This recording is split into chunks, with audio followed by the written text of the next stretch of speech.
Families everywhere gearing up for a holiday filled with great stories, traditions, and of course, wonderful holiday food. But if you're feeling a little overwhelmed about making it fun and meaningful for the kids, PJ Library has you covered. Their Passover Hub is launching this month with everything from a downloadable Passover guide to a family-friendly Haggadah, plus some exciting surprises. Joining us now is Lori Hock-Stiefel from PJ Library. Good morning, Lori. Good to have you on.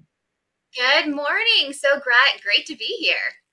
Well, it's wonderful. I used to be a Catholic priest, but I love the whole tradition of Passover, and I was blessed to have neighbors who were conservative Jews, and I would go celebrate with them, honor the holiday with them. They would have me over on the second night. It was always so special, and it's such a rich tradition. Passover is so beautiful with such history. Can you tell us what inspired PJ Library to create this Passover hub and how it's designed to help families to bring the holiday to life for kids and for maybe even people who haven't been honoring and remembering Passover over the years? This is a good way to do it.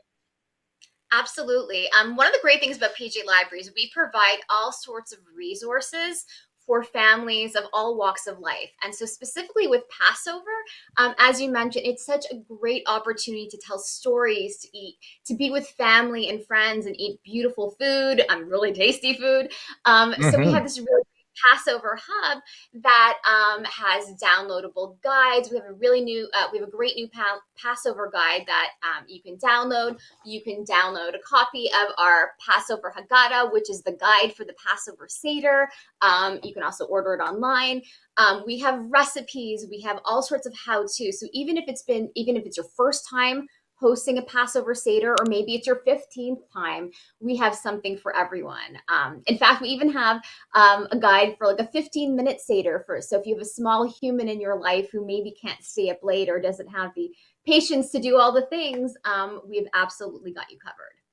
I love that. And also it's a great resource for people who are not Jewish, who are being invited on a second night or another night, right? To maybe get a little head start, read ahead. You could download that guide and see what you will be praying and the stories and everything, so you get an idea of what to encounter. Because I know so many people who are not Jewish, they think, oh my gosh, what am I going to do? I'm going to say something wrong. No, it's about family and friends and love and tradition, and that's the beauty of the holiday, right? So the guide sounds like a game changer for busy It parents. You really mentioned kids too.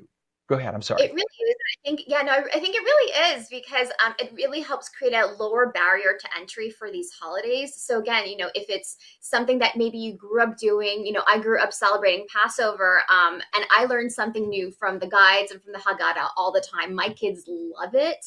And again, also, it's a great opportunity for those who aren't familiar with the traditions to kind of learn more and lean into it. And PJ Library really has such great resources on our website. And we send these great free Jewish content books to families every single month. We have a couple of really great ones. I love this. Like, this is for the smaller humans. Where's the Afikoman? We've got the Passover parrot. We've got alligator satyr. We have such a great lineup, and you can check out everything on our website. And also, our Passover hub is pjlibrary.org/Passover. So you can check out all of our resources there.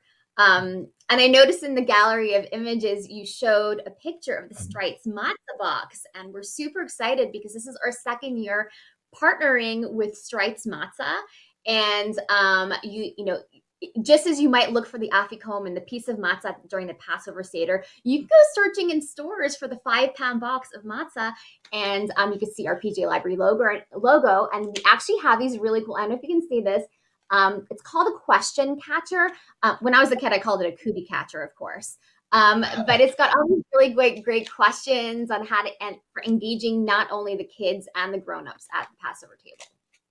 And it's a good way that's those are the questions, right, from scripture. So it's a reminder. It's a good way to teach little ones about the history, right, and going back in scripture to 5,000 years ago, and the ancestry that is the rich ancestry of Judaism. And by the way, I was shocked to see this number. 200,000 downloads you have. You've reached 200,000 families in the last 7 years with your site. That's awesome. It's amazing. And what's really cool is we send books not only throughout North America, but all over the world. So not only do people have great access to our website. We've got a phenomenal podcast, but books are going out everywhere and enriching lives all across the world. And you have a book called Next Year in the White House about Barack Obama's first presidential Seder. What's the story behind the book, and why do you think it's perfect for Passover? Oh, it's such a cool story.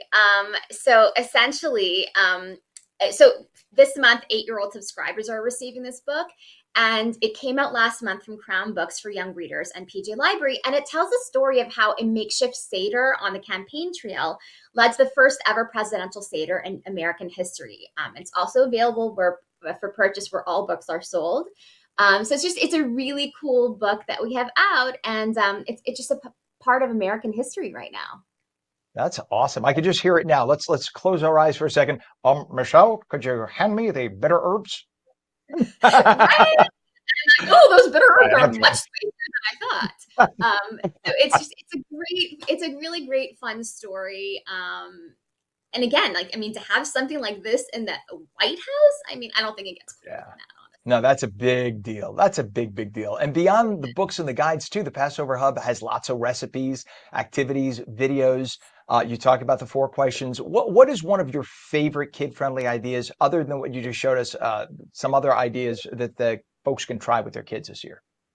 Oh my gosh, so many. So there's so many easy recipes that you can make for Passover.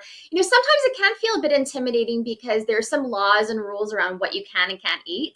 Right. Primarily, I can't eat anything like wheat or leavened.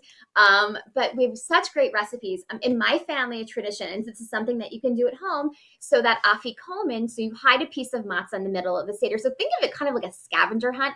Our family's tradition, we do chocolate matzah. So it's that much more of an incentive Ooh. for the kids to go searching for it. And then what we also do, usually second night, my kids like to hide the afikoman and the grown-ups have to go find it. So it's really, the traditions that we have, you can really make them your own. And that is something that I feel is so special with And, Judaism and then with the resources we have with PJ Library. And can I share with my non-Jewish friends what my feelings are, because I want to always respect my. By the way, half my family is Jewish, so my husband's family. My husband's last name is Sobel, so we Okay. we honor all the holidays. And but what I tend to find in one of my local supermarkets is, because matzah is so delicious. You don't have to be Jewish to love matzah. Um, True. and it just right, you could eat it, put it on the table, and have it all the time. But I Oh, always yeah. ask my Christian friends, I remind them, at the high holy days, leave the matzah for Jews to buy, so that because they need it. Jews need it for the holidays. You can buy all the matzah you want all year, but I've noticed, because I've seen shelves go empty because all the Yes. non-Jews are buying up the matzah. So this is just from a former priest to my Christian friends. Let the Jews have the matzah at the high holy days. Just be respectful. That's all. But it is delicious, and Strites is great. I agree. I So love there that. you go. Well, I'm so happy for you and excited. It is PJ Library, the Passover Hub. Lori Hock Stiefel, thank you so much for being with us. Good Yom Tov to you. And thank you so Thank you much. so Come on much. anytime. Really, we'd love to I have you back anytime. Wonderful. Thank you so much. Have a great day. You too, and a blessed holiday to you. Thank you so much. You bet. Take care.